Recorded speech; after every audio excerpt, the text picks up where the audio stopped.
दोस्तों, अपने सिर को बचाओ। कुछ बहुत बड़े एस्ट्रॉयड्स धरती में गिर रहे हैं। अपना बंकर तैयार करो। लेकिन हमारी सूची में कुछ वस्तुएं एस्ट्रॉयड्स नहीं हैं, वो कॉमेट्स हैं। एस्ट्रॉयड्स और कॉमेट्स दोनों हमारे सोलर सिस्टम की वस्तुएं हैं, लेकिन वो समान नहीं होते। एस्ट्रॉयड्स हमारे प्लैनेटरी नेबरहुड के शुरुआती बनावट के बच्चे हैं, और जिनमें से हमें 1 मिलियन से अधिक पता है, उनका अधिकांश मंगल और बृहस्पति के बीच के एस्ट्रॉयड बेल्ट में सूर्य के चारों तरफ घूमते हैं। दूसरी ओर दोस्तों, कॉमेट्स बर्फ से बनी गोलियां हैं जो ठंडक, पत्थर और धूल से बनी होती हैं। वो सूर्य के चारों घूमते हैं, और जब वो बहुत नजदीक आते हैं वो पिघलने लगते हैं। इससे एक बहुत बड़ा धूल और गैस का बादल बन सकता है जो अधिकांश ग्रह से बड़ा होता है। हमारे सोलर सिस्टम में 3000 ज्ञात कॉमेट्स हैं दोस्तों। कुछ ऐसे होंगे जो धरती को भी एक बड़ा धूल बनाने के लिए तैयार होंगे। चलो शुरू करते हैं एक छोटा सा वस्तु से जो पहले ही हमारे ग्रह में गिर चुका है। मिलें चेलियाबिंस्क मीटियोराइट से। यह रशिया में फरवरी में 2013 में फटा। दोस्तों, इसका व्यास लगभग 17 मीटर का था। ये तुच्छ था, लेकिन प्रभाव बड़ा था।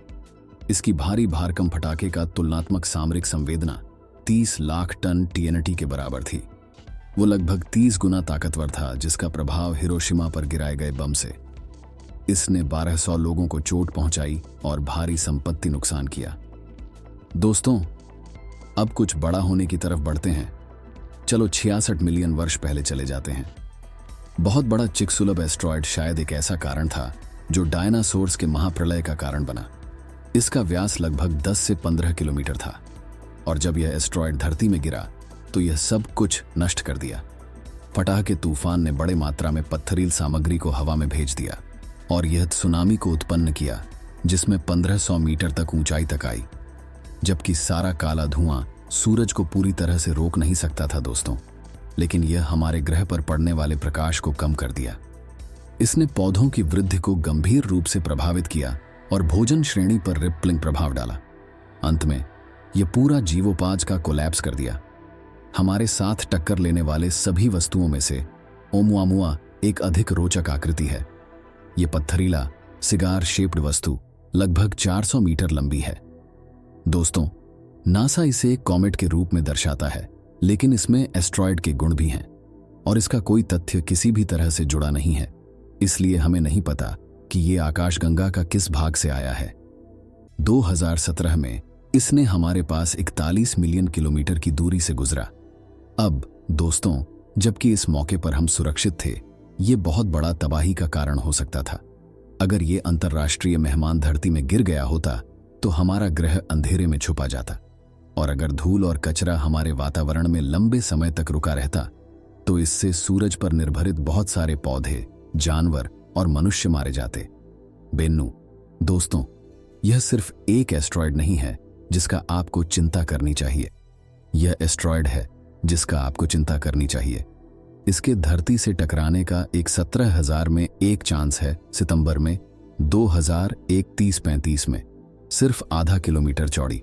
ये रिलेटिवली छोटा है, लेकिन याद है चेलियाबिंस्क प्रभाव का? हाँ, उसको ध्यान में रखते हुए जब ये हमारे पास तक पहुंचेगा तो आप थोड़ा नर्वस हो सकते हैं।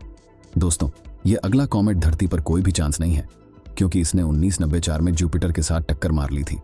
लेकिन आप इमेजिन कर सकते हैं कि ये 1.5 से 2 किलोमीटर का कॉमेट हमारे घर के मैदान पर क्या तबाही मचा सकता था। यह जुपिटर के आकर्षण के परिणाम स्वरूप 20 टुकड़ों में टूट गया। इन टुकड़ों की टक्कर इतनी शक्तिशाली थी कि उनका प्रभाव 23 करोड़ एटॉमिक बॉम्ब की भारोत्तर के समान था। डिब्री के धुएं के प्ल्यूम्स 2000 से 3000 किलोमीटर तक ऊंचाई तक जा पहुंची, और वातावरण 30,000 से 40,000 डिग्री सेल्सियस तक गर्म हो गया। आपको काफी आराम है कि शूमेकर लेवी 9 हमें कभी नहीं लगी। अंत में दोस्तों, एक ऐसा एस्ट्रॉयड जो आकार में इतना बड़ा है कि उसे ऑफिशियली एक छोटा ग्रह के रूप में श्रेणी में आता है। सीरियस एस्ट्रॉयड बेल्ट में सबसे बड़ा वस्तु है। ये बेल्ट के कुल मास का 25% बनाता है। सीरियस का रेडियस 476 किलोमीटर है। दोस्तों, इससे चिकसुलभ से लगभग 60 गुना बड़ा बनाता है। अगर सीरियस धरती से टकरा गया तो यहां सिर्फ तबाही नहीं होगी, यहां धरती ही नहीं होगी। सीरियस का अकेला व्यास ही सूरज को ढक लेना काफी होगा, और फिर इस प्रहार से 10 किलोमीटर धरती के कंकर को हटा दिया जाएगा। हाइपरसोनिक शॉक वेव्स पूरी पृथ्वी पर कंपाएंगे। दोस्तों, जो कुछ भी इसके रास्ते में होगा वह जलकर बुझा दिया जाएगा और सीधा किया जाएगा। कुछ भी बचने का मौका नहीं मिलेगा। हमारा ग्रह मुख्य रूप से एक चमकता हुआ पिंड बन जाएगा और पिघला हुआ पत्थर। अगर किसी चमत्कार से या किसी गुप्त अंडरग्राउंड बंकर से आप बच गए हैं तो आपको लंबी जिंदगी नहीं मिलेगी। वायुमंडल में धूल ऐसा कुछ होगा जिससे कुछ ऐसा होगा जैसे एक नाभिकीय शीतकंठ। शायद आपको अपनी जिंदगी को अंडरग्राउंड जीने की आदत डालनी चाहिए। दोस्तों, लेकिन वह कहानी किसी और कैसा होगा के लिए है।